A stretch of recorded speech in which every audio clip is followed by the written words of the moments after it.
আসসালামু আলাইকুম, সবাই কেমন আছেন? আশা করি সবাই অনেক ভালো আছেন। আজকে ভিডিওটা সকাল থেকে শুরু করলাম। তো সকালবেলার শর্টকাট নাস্তা করছি। এখানে ডিম পোস্ট করে নিয়েছিলাম, তো এখন হচ্ছে পাউরুটির মধ্যে চিজ লাগিয়ে নেব। তো চিজটা হচ্ছে ফ্রিজ থেকে বের করে রেখেছিলাম, তো এটা গলে গিয়েছে, তো এখন লাগিয়ে নিচ্ছি। লাগিয়ে তারপর হচ্ছে ডিমটা দিয়ে দিব। এভাবে পাউরুটি খেতে আমার অনেক ভালো লাগে। তো সকালবেলার ঝামেলা থেকে বাঁচার জন্য মাঝে মধ্যে এভাবে নাস্তা করি আর কি।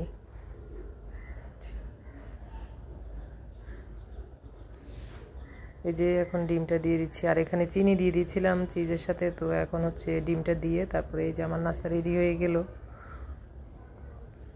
এই যে দেখতেই পাচ্ছেন 3 পিস পাউরুটি আর একটা ডিম, সব কিছু মিলিয়ে এখন আমার নাস্তা কমপ্লিট হয়ে যাবে। এদিকে হচ্ছে মাছ নিয়েছি, মাছগুলোকে এখন হলুদ লবণ দিয়ে ভেজে নিব।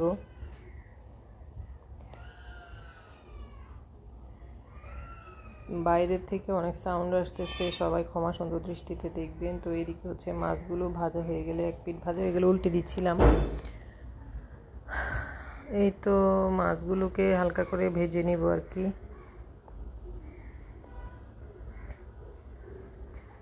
ওই তো আমার মাছ ভাজা শেষ, এখন তুলে নিব।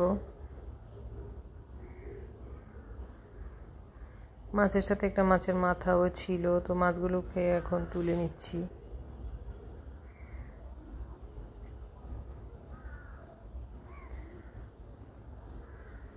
এখন হচ্ছে মাছগুলোকে আগে রান্না করব, তারপর তরকারিটা রান্না করব। এখানে মাছ রান্নার জন্য পেঁয়াজ বাটা দিয়ে দিলাম, দিচ্ছি আদা বাটা, রসুন বাটা 1/2 চা চামচ করে, আর এখানে দিয়ে দিলাম হলুদের গুঁড়া, মরিচের গুঁড়া, হলুদ লবণ দিলাম, এখন দিব মরিচের গুঁড়া।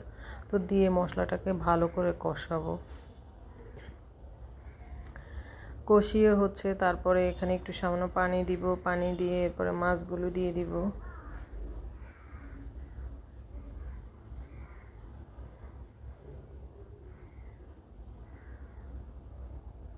তো মশলাটা কষানো হয়ে গিয়েছে, এখন পানি দিয়ে দিলাম। এখন মাছগুলো দিয়ে দিব, দিয়ে মাছগুলো রান্না করব। আজকে একটু অন্যরকমভাবে তরকারিটা রান্না করব আর কি। তো এখন মাছগুলো দিয়ে মাছগুলোকে রান্না করব। রান্না করার পর এই যে ঢাকনা তুলে আবারও দেখে নিব। আমার কিন্তু মাছটা রান্না কমপ্লিট হয়ে গেল। মাছের স্বাদটা যেন তরকারিতে বের হয়, সেই জন্য আমি এখানে মাছগুলো আগে রান্না করে নিয়েছি। তো এখন মাছগুলোকে তরকারি থেকে আগে তুলে নিব।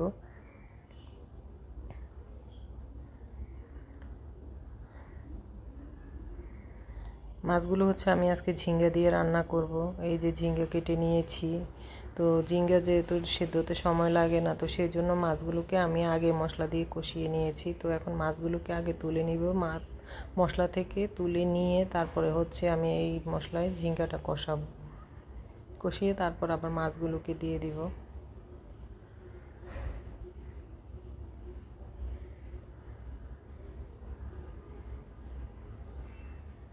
এই তো দিয়ে দিলাম ঝিঙ্গাগুলো, এখন শুধু কষানোর পালা। ঝিঙ্গা সেদ্ধ হতে বেশি সময় লাগে না। তো ভালো করে আমি কষিয়ে নিচ্ছিলাম। ঝিঙ্গাটা কষানোতেই সেদ্ধ হয়ে যাবে আর ঝিঙ্গা থেকে ঝোলও উঠবে।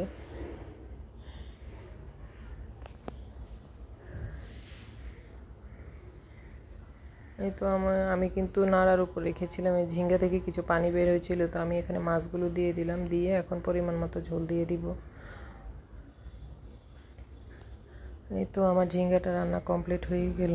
আমার রেসিপিটা আপনাদের কাছে কেমন লাগলো সবাই অবশ্যই কমেন্ট করে জানাবেন। আর যদি ভালো লাগে পেজটাতে ফলো দিবেন, চ্যানেলটাকে সাবস্ক্রাইব করে রাখবেন। আজকের মতো এখানে বিদায় নিচ্ছি। সবাই ভালো থাকবেন। আল্লাহ হাফেজ।